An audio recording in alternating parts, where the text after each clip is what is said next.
It was interesting to me that it was that close. And then the caregiver mileage reimbursement is roughly 14 miles. So that's a little bit longer, a little bit further. I don't know. So it's a $7 ride. If it's 55, well, roughly $7 or $8 for a And caregiver. what's a livery Right. ride? How much? Yeah. It's about $42. Mm-hmm. What's an Uber for about 10 miles? I don't You know. know? Taxis. It's under $10. I bet you it's a lot less than 42. It is a lot less than 42. You know. This has come up. Yeah. This has come up. It gets tricky with a wheelchair, Right. but someone just needing a So if ride. you prioritized. Well, wheelchairs. and let's remember the population that we're talking about too. I mean, a lot of my folks don't have smartphones, and if they have smartphones, they don't have apps. And if they have apps, they have a simple app. So, Right. you know, Yeah. and, Good point. you know, now, and you know, certainly this isn't trying to disparage Uber drivers, but now you have a lot of people knowing about the 90-year-old little lady that lives over in this little house over here, and, you know, There is a security issue. I mean, it just gets, It's true. As we heard on the news this week, this is, no matter what the age, is a security right, issue. right. And I think, you know, the elderly can be vulnerable to that much more so with internet scams and all the Right, things that can be right. focused and targeted. How many citizens in East Lyme were affected? Or taking advantage of the program while it was going? So we had, I Do you- had that stat, yes, I did. Where was Rough it? number. We're town. I had that, and I was looking at it. I'm going to say, and I could be wrong, it was about 115 people in East Lyme that had enrolled. Yeah, It's nuts. a lot of people looking for rides. And how many rides Well, on average do they yeah, I use? mean, Yeah, and if more- you right. enroll, but you may enroll because you need one ride, Right. I get it. you know, I get it. or you enroll because you need 12 rides. Mm-hmm. I'm sorry. What's the average of those 100? What's the average number of rides they use a year? Like you said, it was 12,000 rides a year for the Yeah. community. What's East Lyme's portion? You know what, I don't know that. That's not a breakdown. I don't Okay. know that. I just sort of looked at the big numbers. Okay. So we get a portion as a town that we put into the pool. Are we getting our share back? Absolutely. Because some towns aren't. Because of the density of the town. So, yeah, we definitely get it. And remember, we, East Lyme, have been in this since 2006. So this is something that people have found out about, and so, yeah, no, we're getting our money's worth. Anything we can do for you? No. Well, I mean, we can discuss volunteerism and volunteer drivers and what would that look like and what is a town willing to, I mean, I am uncomfortable having a list of volunteers and not knowing who they are and giving them to somebody to say, hey, these people said they would drive. Is there a liability there? I just, well, Yeah. ethically, I feel, you Yeah. know, morally, I am like, that's just it's sort of like with my Meals on Wheels volunteer drivers. We do a DMV history, and then we also do a background check. Because they're going into somebody's home. And volunteer drivers, I can assure you, will be going into somebody's home. Because Sure. they're gonna go to the door, maybe even help someone put the coat on, so they're gonna be in the house. There's just no way around that. So that would be an added expense into your budget and take a little bit of work. But if you're willing to look at that, I'd be willing to look at it as Okay. well. And that's what contingency funds are for, is for solving problems that come up during the course of the year. It would be a little different than the spirit of our volunteer corps, which just matches a need to a group of people saying, hey, if you all are interested, get in touch with one another. You'd create a certified list of a number, 20 drivers that someone could call, and maybe your office would coordinate the relationship or the matchmaking, but and then it would take off and go. But I think it's that kind of town. We have a lot of new, it's become, with an aging population, you also have people who just retired and have a little time on their Right, hands. right. Might not be at the age where they need to take advantage of the senior centers, Meals on Wheels and all that stuff, or even rides, but could provide. And they're doing a lot of volunteerism throughout our community, in the churches, in our groups, I know if we put the call out correctly and we communicate this need correctly, that we could probably help you, and if nothing else, subsidize and make your dollars go a little longer next year. I just don't want to be the community that gets all the volunteers and then the money that we put into the fund we didn't get back, and some other community that is sitting back takes it. I like the idea of your regional approach and your consortium, but maybe it has to be an effort that's felt throughout that group. But if you did do that, go through this year where there's no funding left, but next year, if you had that same core of volunteers, they would get the mileage reimbursement. For Yeah.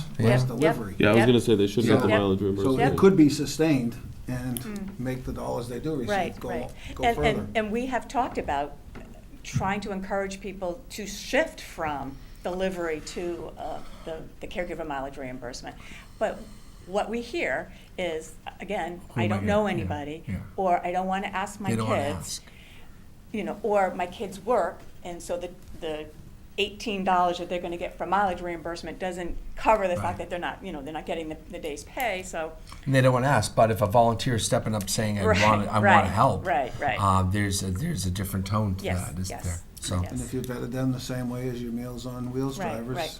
there's some level of assurance that Right. there isn't gonna be a risk. Right.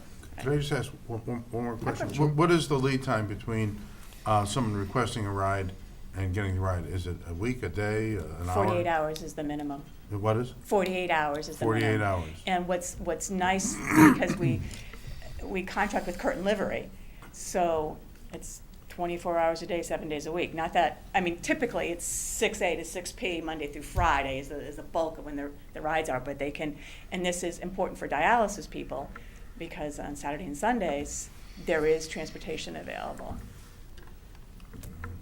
But yeah, it's a 48-hour, I think it's a 48-hour minimum notice up to, you can book 2 weeks out. I don't want to belabor it. I just have one.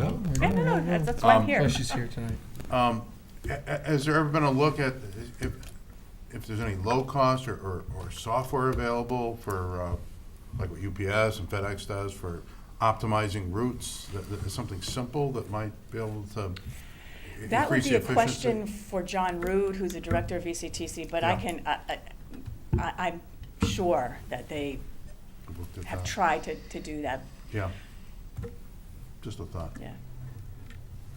So while we're on the topic of discussion, while we're on the topic of transportation, I just also want to let you know, I'm writing another grant for what's called the 5310 grant, which is through the DOT, but this is for vehicle replacement. Because I have a vehicle that's from 2010, has over 113,000 miles, so we're looking to try to get that replaced. That's typically an 80-20 split, so it's between $60,000 and $70,000, the total cost of the vehicle. They kick in 80% up to, I think, $60,000, and then the town kicks in 20%, and then I usually kick in something from my Powerhouse account, because my drivers usually want a couple of, like a seat that moves up and down and all that stuff. So, but I'm going after that, but that won't be happening for 18 months.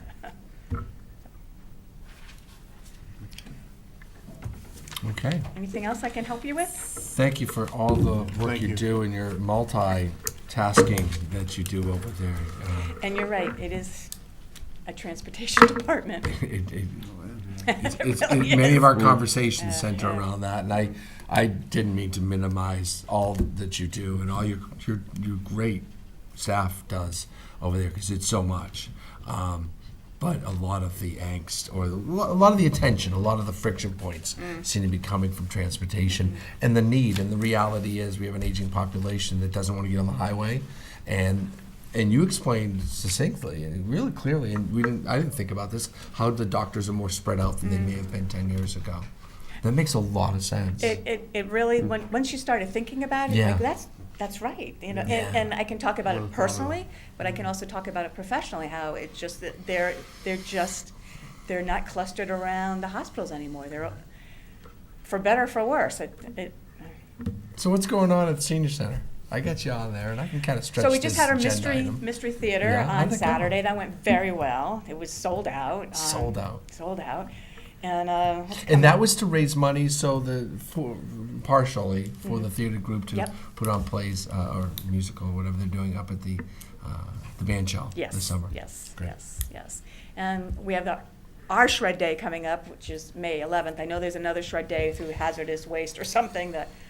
So May 11th, that's usually a Saturday morning, right? 9 to 12 at the community center. Right. The Police Benevolent Association. Correct, the you PBA, yep. Put that on. Yep. So if you have shredded material, tax returns, things, bank statements, bring them down to the senior center May 11th, 9 to 12? 9 to 12. And a shredder will be there. They have the big truck and. And they ask for donations, The right? PBA does, yep. Which yep. goes Or food. Usually Karen oh, yeah, Sher will Karen have. Sher will yep. be there as well. Yep. Why not? Why And it's not? going to be a beautiful day. I can promise you that. Let's hope. May 11th. And you have other things coming up. I saw today, Joyce put up some other play that you're putting on. with So, yeah, the East senior- Line Players, which is the Senior Center Theater Group, is putting on their, This Must Be the Place, the first Friday and Saturday in May. May, it's coming up. It's coming up quick. It's just coming up quick. No, Yeah, here we go. Right. It's like So- 4 weeks. Right. yeah. Oh. Meals on Wheels is going good. Meals on Wheels is going okay. Yeah. You know, that whole, the whole sort of lunch idea around a senior center has really, that was sort of the driving force of how a lot of senior centers got established, was the whole lunch program. But people really aren't, that's not what's drawing people now. That's one of my lowest participating programs. I mean, you know, anything that's active, people are all over it, so. Yeah, yeah. But, so You they're mentioned going last night when you were at the budget reviews that you do a lot of trips, you do a lot of day trips, but now you're getting a lot of the overnight trips and even Yeah, we have European a trip going trips. to Sicily. Yeah, how Yeah. about that? Yeah, so that's kind of cool. Yeah, and I never really promoted those big trips. It was day trips and then maybe two or three nighters, you know, like in Pennsylvania, going down to Pennsylvania Dutch or something. But, you know, as the aging community changes, their interests change, and yeah, we have one going out to America's, what do we call it? America's Cowboy West Cowboy. I mean, so it's going out to, you know, obviously the West, and Yeah. so that's coming up. We're promoting an Iceland trip. Great. People are just, Great. Lots of activity down there. Encourage people to get involved. And how old do you have to be to get involved? so we say 55, but you know, Okay, I'm in. I know. Well, that's my new tagline. Not only am I the director, but I'm a participant. You know, so. I own the company. Right. I'll be seeing you for lunch every day pretty soon. Thanks for the invite. Thanks, Kathy, for all you do. All right. Yeah, Thank it's you. a great All thing. right. Thank you, guys. Thank you. And I can't wait to work with you. We'll get some volunteers. We'll give it a try anyway. We'll see if that's out there. Especially with all your active people that are different now. They're not the lunch bunch anymore. They're Right. yeah, that's cool. So we have a discussion and possible action, which I tried to open up earlier, on the fire marshal's fee schedule. This hadn't been touched for a while, and Chris Taylor, our fire marshal's here to discuss it. We reviewed the list, and we tried not to be.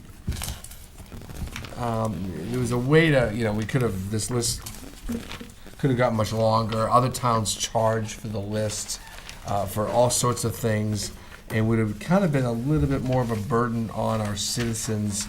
And I said, well, we really should be these one-time events like a bonfire.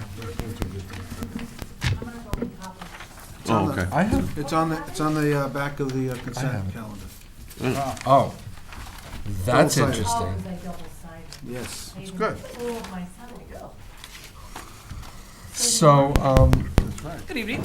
we have. Do we have any fees on these now? Some of them yes, and some of them no. Right now, the Right. current fee we only have is for blasting, which is $65. And the rest are no fees at all. So our burn permits, bonfire permits are starting to go up and up.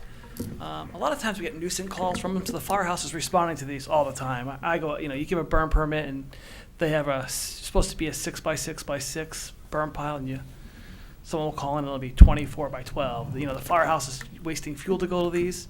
So I figure some way to recoup some of our fuel costs and some of the time that we're paying people to go out there could be recouped in the time for filing, for, if someone comes in to do a burn permit or a bonfire permit, we either have to go out and look at it. So there's gas involved, time involved, so I figured a nice easy $10 is an easy way. It might limit some of the people who just get a burn permit to have one. We have some people in town that have a quarter acre of land, and every 3 weeks they want a brush fire permit.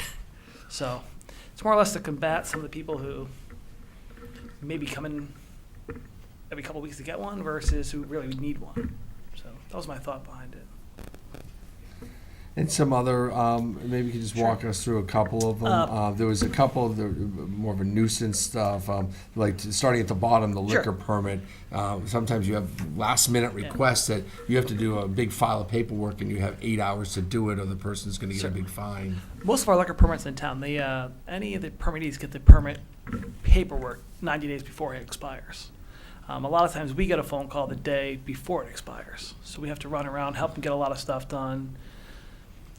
Kind of puts us on a spot to help them out to get through it. So for me, I want them to call me on day 90. I can go in there, do an inspection. We can make sure by day 45 they're up to snuff and they're ready to go and it's done right.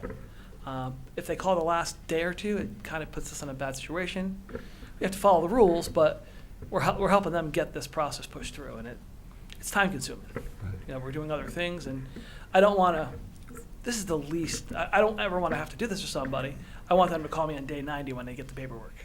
So it's kind of forcing them to be more cognizant of, hey, I'm getting paperwork in. I have to renew my liquor permit. It's more of a checks and balances on their end.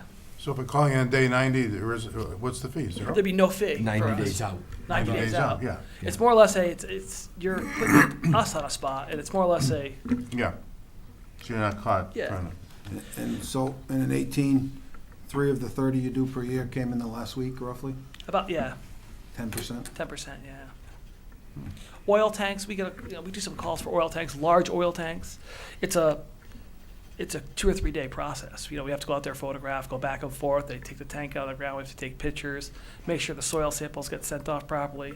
Then when we get the paperwork back, we have to file and keep that paperwork for 30 years. So it's more of a fee for making sure all the paperwork's processed properly. Lodging houses. Right now, we currently do lodging house licenses at $50. I've been here 15 years working. It's never changed. It's always been $50. So part of that's us going out and doing inspections. That's the hotels, the Rocky Neck Motel, the hotels. We're inspecting every single room. So for me, the $75 I think is a fair price. 911 recordings. Currently, right now, the police department charge $5 because we have to provide a CD. So I'd want to be on the same page as they have. So if we have a fire, we have to provide a CD to the insurance companies. If a lawyer calls, we make sure they have a copy of the recordings and/or fire photos and fire reports. All can put on that CD also. It's more or less to recoup what we lose, what it costs us to make those CDs. And with technology, you can't do it other than a CD, huh? You can't. It could be 250 photographs. It could be. Oh, so it's more than just the recording. Yeah, it's more or less to pay for recoup the cost of the CDs and that stuff.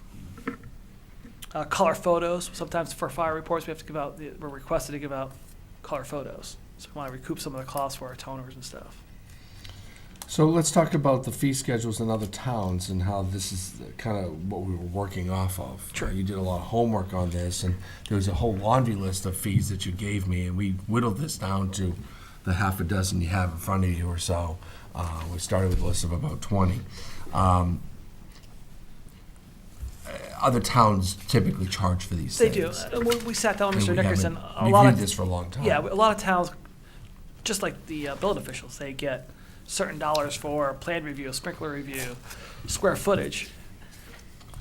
We both decided that, you're already getting a building permit. I don't want to have to, I'm not here to gouge and charge extras for stuff, but certain things that we're doing daily that take our time and take away from other stuff. And I don't think it's fair to do a plan review charge when you're already paying for that.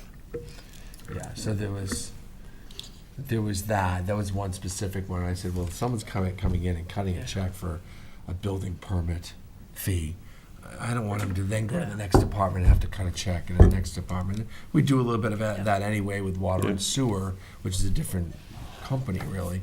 But We encourage building. I don't Yeah. want to have to drive anybody think away, we- or it's for I us. think there was a fairness to deciding this as well. And this is how we came up with this fee structure. I have a question on Sure. the fire and life safety. As I understand it, it's only if they fail the Yeah. re-inspection. We have some buildings in towns that we're going to 3, 4, 5 times. Wow. But is it, And- but if I follow your math, it means you had to do 90 re-inspections Yeah. last year?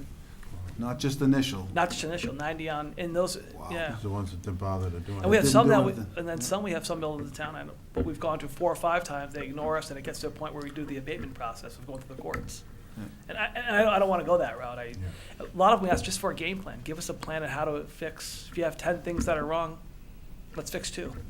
Let's get those 2 done, let's fix 2 more. And that's the simple process, and they can't, if they're not going to fix 1, and we keep going back and going back and going back, it's time consuming. That's amazing that there's 90 Yeah, I was thinking the same thing. re-inspections Yeah. Well, required. these multi-unit count as each one, having to Yeah. go in, I'm sure, to Yeah. the 12-unit Oh, condo definitely. complex. Yeah, but Each unit is an Yeah, but- inspection. But hopefully there's not deficiencies in all 12 units that No, don't it- get fixed on the yeah. re-inspection. And a lot of it's timing too, so we'll go into some apartments that you can't get into during the day. Yeah. So you have to schedule those from, 4 o'clock at night to 6:30 at night. Once the deficiencies are provided and they don't take the action to resolve them. And we, like we said, we always want people to work at that list, we, obviously you go into places and some, you work with them. They're life safety items and they shouldn't be ignored. They should. You're Right. It's his job. Any other questions? This is fair, and as you can see, especially with the 2 penalizing ones, with the arrows and the narrative, if people do it right, then we're not even charging those fees. Correct.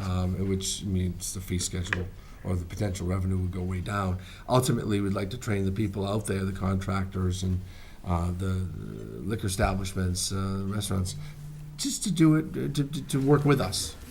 Yeah, typically the ones that we're talking about are the same ones year Yeah, after yeah. year after year, so. Great. Is there a motion, or?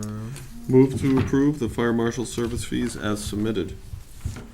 I'll second. Is there any further questions or comments? I'm okay with it. Thank you for looking into this, Chris. Thank you. Much appreciated. We got a vote. You gotta vote. All in favor, say aye. Aye. Aye. Thank you. Any opposed? What's the second, I'm sorry? Oh, aye. Second, thank you. Sound like Dan. And these fees go into the general fund? Yes. Okay. Goes into general fund. I think we have to post them, so I'll work with how that gets done with clerk's office, and it might even have to be an ad in the paper. We'll want to look into that, Sandy. Should have asked Ed when he was here. And then maybe future effect of it for July 1st, or, yeah, maybe. And maybe it's immediate. We'll look into that. Maybe it's a 30-day notification. Review and approve the CIP for 2019-20, and that is 2C. Are you Deborah? Hi, Deborah. Maybe we should do the appointments first, That'd be great. since the CIP is gonna take a little while. It looks like the Boy Scouts are here for the night, so. You don't Tempting care out. what order we go Well, in, they're used to right? camping out. Yeah. so- Deborah, we talked a few times back and forth, either by email or phone. It's nice to meet you. And I only when I sat down up here and looked up, I went, "Oh, that must be you." So we can start even with that if it so pleases the commission. We have a zoning board of appeals appointment. Deborah, would you like to come to the podium and introduce yourself since you took the time to come all this way? I don't think it's all this way. Did you walk? Yeah, I know. Hi, my name is Debbie, and my last name is Jett, Jett -Harris, Harris. I live in Pine Grove, and I consider it an honor to even be in the running for this vacancy on the Zoning Board of Appeals. I like to be very involved in the community. I think it's very important. For the past 8 months, I've been the president of Pine Grove Homeowners Association. I've learned quite a bit about zoning, just as events in our community and stuff, and I have a very strong sense of community. I think it's very important. Yes, you do.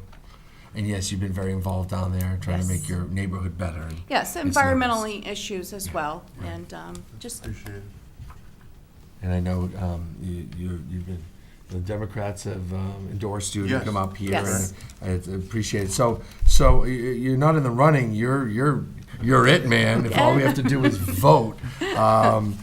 Zoning Board of Appeals, and that's an appointment thing, so you won't have to put lawn signs up and have Yes, yes. fundraisers to get reappointed next time. But we do appreciate your sense of volunteerism. And thank you Very for your much so. consideration.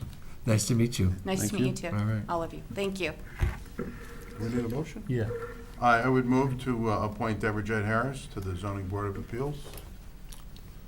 You may want to spell it, Oh, you have it? Oh, I'm Here, sorry, I have it. yeah. Okay. Move to appoint Deborah Jett Harris to serve as a member of the Zoning Board of Appeals for the town of East Lyme through January 6, 2020.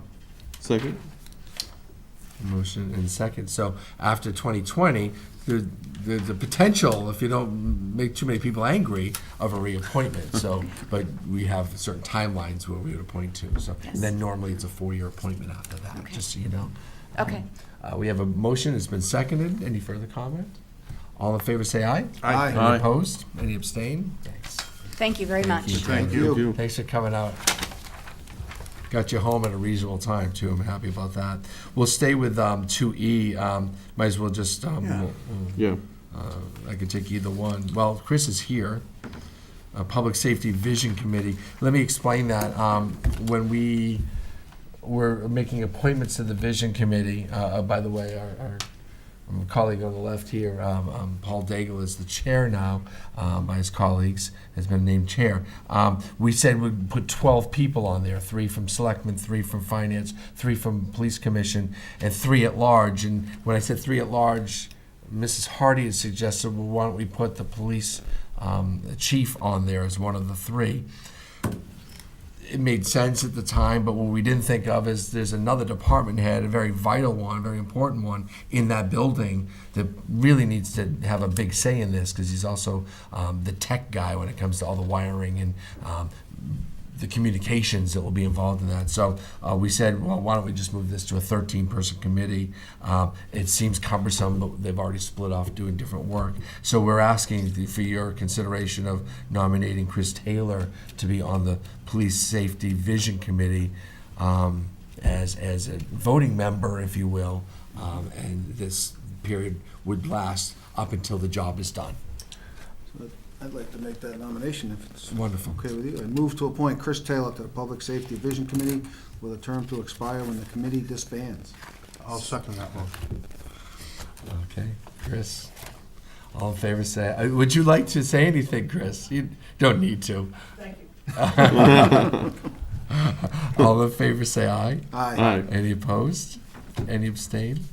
Lastly, in your packet tonight, I believe you have the substantial resume of Dean Fiskus, who lives in our town and has worked, I think, in the insurance industry up until 2018. And he's asking, and I've been, he's been recommended to be nominated to be on the town building committee. We have a few openings on that, I believe, and he'd fill one of the slots. It's very busy right now as it Yes. winds through the Yes, it is. school project, but we also have the public safety building coming up. So sometimes that committee doesn't meet for the course of a whole year. Sometimes it's very busy, and it certainly is right now. Move to appoint Dean Fiskus to serve as a member of the Town Building Committee for the town of East Lyme through January 3rd, 2022. Second. Any comments? Thank you, Dean, for your service to the community as well, for your paying attention. All 3 of these people, I should have said it to Deb before she left, will have to be sworn in. All in favor, say aye. Aye. Any opposed? Any abstain? Chris, I think you actually have to be sworn in too, even though you're kind of a department head. But yeah, go see Karen anytime in the next couple of days. Great. Thanks. And we'll send letters out. Right.